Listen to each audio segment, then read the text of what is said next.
Muy buenas. Continuamos con los vídeos dedicados a la Unión Europea. En este vídeo vamos a ver el ordenamiento jurídico comunitario.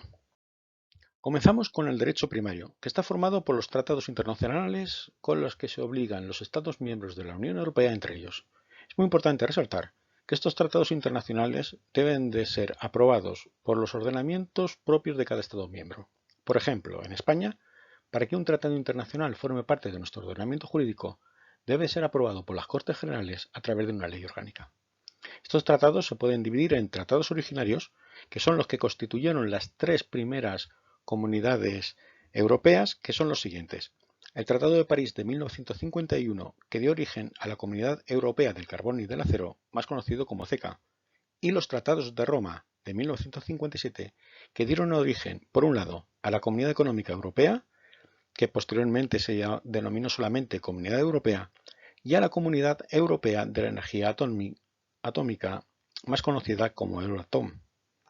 También tenemos los tratados modificativos, esos tratados que han modificado poco a poco la relación de estas tres comunidades. Debemos resaltar, entre otros, principalmente el Acta Única Europea de 1986, en el que se introduce ya la materia de capacidad monetaria, viendo que puede haber una unidad monetaria, y que incrementa la importancia del Parlamento en el proceso de decisión comunitaria. Y muy importante, el Tratado de la Unión Europea, suscrito en Maastricht el 7 de febrero de 1992, por el que se crea la Unión Europea. Este tratado se llama así Tratado de la Unión Europea, aunque popularmente se conoce como Tratado de Maastricht. También tenemos tratados que han modificado este primer tratado de la Unión Europea, como puede ser el de Ámsterdam, el de Niza o el de Lisboa. Por último, tenemos los tratados complementarios. Con estos tratados es como se adhieren los distintos países a la Unión Europea. Para nosotros el más importante es el Tratado de Madrid de 12 de junio de 1985, con el que se adhirió el Reino de España a lo que entonces se llamaba Comunidad Económica Europea. ¿Qué características tiene este derecho primario? Primero, que es su derecho fundamental, los tratados de las comunidades, pudiendo decir que equivaldría a lo que sería una constitución. Jerárquicamente, los tratados ocupan el puesto más importante y son el fundamento del resto del ordenamiento jurídico. Además, estos tratados, como normas fundamentales, tienen la cualidad de poder ser invocadas directamente, tanto ante el Tribunal de Justicia Europeo como ante los tribunales internos de los Estados miembros, y eso tanto por los propios Estados como por los particulares.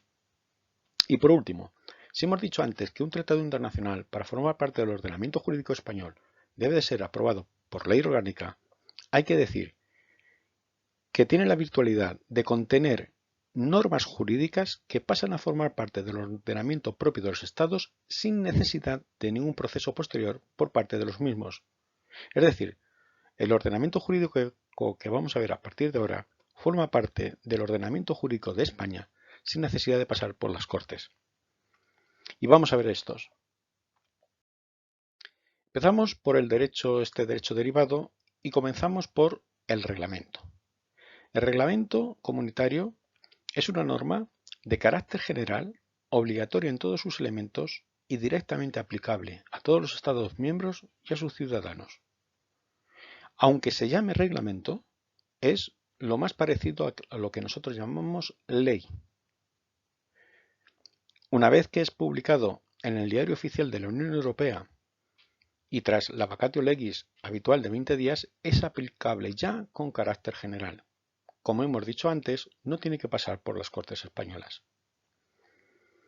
El órgano encargado de su aprobación es el Consejo junto con el Parlamento, aunque a veces también puede ser aprobado por la Comisión.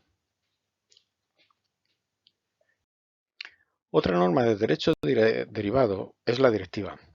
A diferencia del reglamento, tiene como destinatarios concretos Estados miembros o uno solo de ellos, pero nunca tiene alcance general. Su obligatoriedad estriba en que el Estado miembro debe cumplir los fines que la directiva determina, pero es libre para la elección de los medios. Su efectividad, por tanto, no es inmediata, ya que el Estado miembro tendrá un plazo para el cumplimiento de los fines que se determinan. Es decir, con una directiva se le da a uno o varios Estados miembros unos objetivos que tienen que cumplir. Por ejemplo, la reducción de gases contaminantes, en los próximos 5 años.